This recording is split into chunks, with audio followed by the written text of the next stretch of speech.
Sa gitna ng kadiliman, merong liwanag na natanaw ng mga tao. Pero ang problema po, nung siya ay dumating, dahil sa tagal na rin ang paghihintay nila sa kanilang hinihintay na Mesiyas, sila po ay nagliman na, sila po ay nagpatuloy na sa kanilang mga gawi, no? At hindi po nila nakilala ang pagdalaw mismo ng Diyos sa kanila.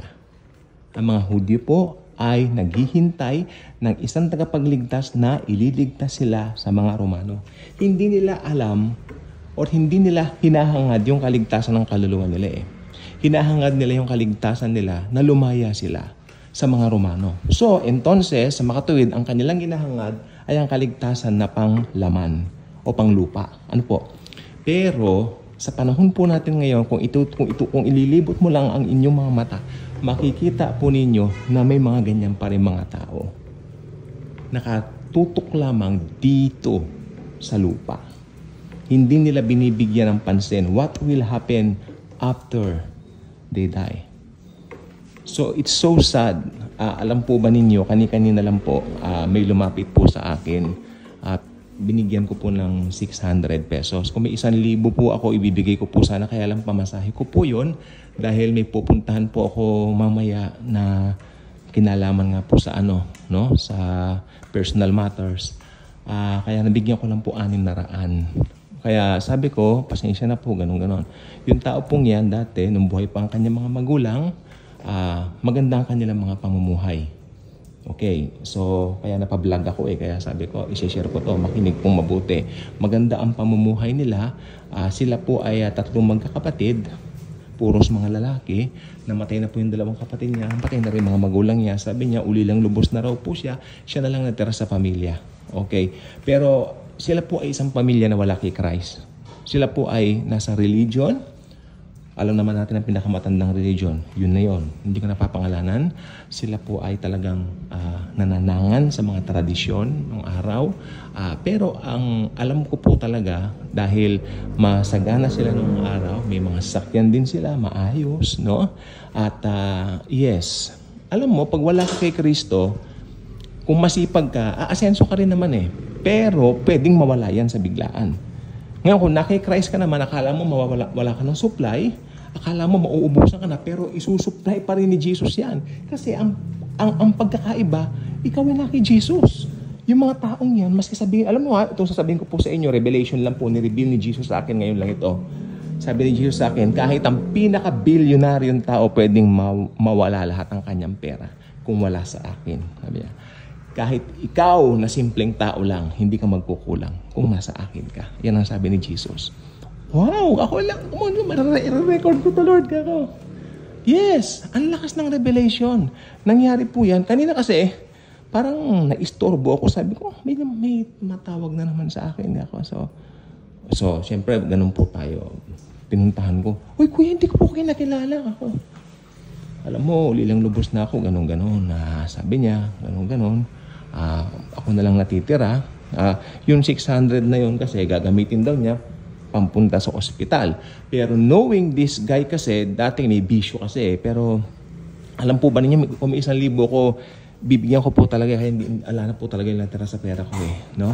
Kaya yes, sabi ko, sana makarating po kayo sa pupunta niyong ospital niya para mapagamot na po ninyo yan. Ako, ano man. Pero okay naman siya, nakakalakad naman po siya. At ito, sinera na namin ng gospel dati pero talagang wala yes. Yun nga po, nireveal ng Lord.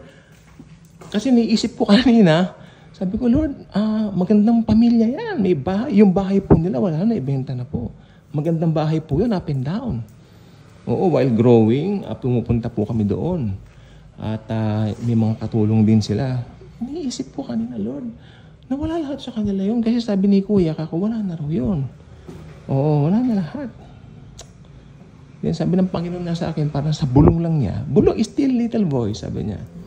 Kahit ang pinaka-bilyonaryong tao sa mundong ito, pwedeng mawala lahat sa isang iglap ang kanyang bilyon o yung mga tinatangkilik niya. Pero pag nasa akin ka, okay, kahit simple lang ang buhay mo, hindi ka magkukulang. Dahil i-bless kita ng i-bless. Hindi, yung rumaragasang, yun ang rumaragasang pagpapala ang term. Yung rumaragasang pagpapala, grabe sa'yo, anak. Hindi ka magkukulang. Kaya huwag kang matakot. Ayun, kasi minsan nakita ko, Lord, ganun pala, pwede palang mawala. Ganun. Pero parang in-entertain ko yung takot. Kaya sabi niya, huwag kang matakot, nandito ako. Di ba? So, ganyan eh. So, yung tatay kasi niya, alipin ng bisyo rin, no? May pera nga, pero alipin ng bisyo. Siyempre, may mga kaya nga sila. So, ganun po ang siste diyan. Kaya ngayon, nakakalungkot lang po. Nakita mo na, yun ang naging turnout ng lahat para sa kanya. Yes? At, dating maganda ang buhay ngayon, ayan na.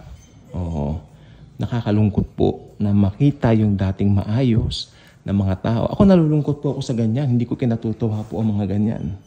Nalulungkot ako bilang Kristiyano. Okay?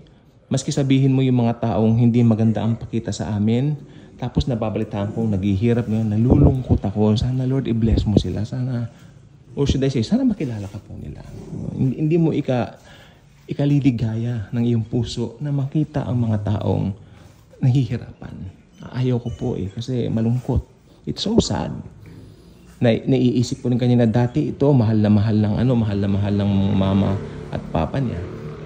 Oo, nakakotse sila. Ha? Sabay-sabay po sila nagsisimba. Minsan sa Santo Domingo, minsan dito sa Quiapo. Sabay-sabay sila. Sa UST, minsan. Ang lungkot makita, ano po? Yan ang kinahinatnan ng lahat. Oh my, OMG. Hoy. Pero sabi naman ni Lord, ikaw, kung nasa akin ka, akala mo lang magkukulang ka pero rumaragas. Sabi ko, Lord, napatunayan ko po lahat. Hindi ako nagdududa, kaya parang nalungkot lang ako. Parang kinabahan din ako kasi ba't ganun pala? Pwede palang mawala ako. O naman, di ba? Mga temporary sa buhay. Kasi pag wala na yung mga magulang mo, responsable mga magulang mo responsable po mga magulang niya kasi maganda mga trabaho ng mga magulang niya. Sila siyempre hindi naman po ganon. Although nakapag-aral po yung mga yan. Siyempre nakapag-aral po yan, hindi pwedeng hindi. Pero pinili nila yung buhay na ganyan. Okay, so yun po ang nangyari. Tsaka nag-evangelize kami dati, yan, kasama po yan ewan ko po, hindi ko po talaga alam. Sadyang may mga matitigas ang puso. 2019, pumunta na rin po yan dito. Ganun po. Pero during that time, may pera pa po sila. Kasi yun yung time na naibenta yata yung kanilang lupa. So may pera siya noon. So doon ako nag-share ng gospel sa kanya. Parang hindi siya interested ba? I mean, alungkot po talaga. So si Jesus talaga ang difference para sa isang tao mapagpala at malaman mo na, hey, I am blessed.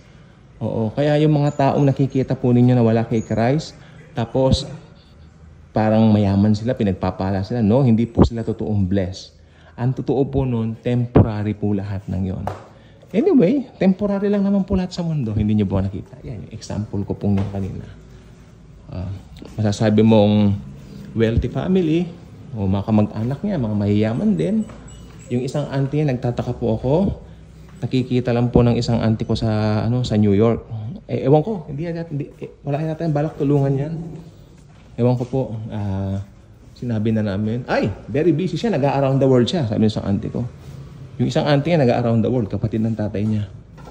Ano ba naman yung tulungan niya, yung pamangkin niya, hindi po ba? I mean, wow. Wow na wow. Around the world. Kaya sabi ko, si Jesus ang difference na dapat magkaroon ng tao. Pag meron kang Jesus sa buhay mo, pag nasa iyo si Jesus, hindi ka pababayaan. Yung mga catastrophe, yung mga parang mga misfortune na dinanas ng mga unbelievers, hindi mo dadanasin yan. Dahil si Jesus nasa atin. I believe in that at paniwalaan natin yan. I-claim natin ang blessings. We are already blessed because of Jesus. We are highly favored and greatly blessed. No weapon formed against us shall prosper. We will live long. Declare po natin yan. Mabubuhay ako ng matagal. No weapon formed against me shall prosper. Lord, pupunta po ako dito, sa ganito, sa ganyan, Lord. Alam ko, kasama ko po kayo. Dinideklara ko, safe po ako makakapunta roon. Paroot pa rito, makakabalik ng ligtas dahil sa biyaya po ninyo. Ganun po yun. We declare, no? Dinideclare natin yung kanyang biyaya sa mga buhay natin. Bye-bye.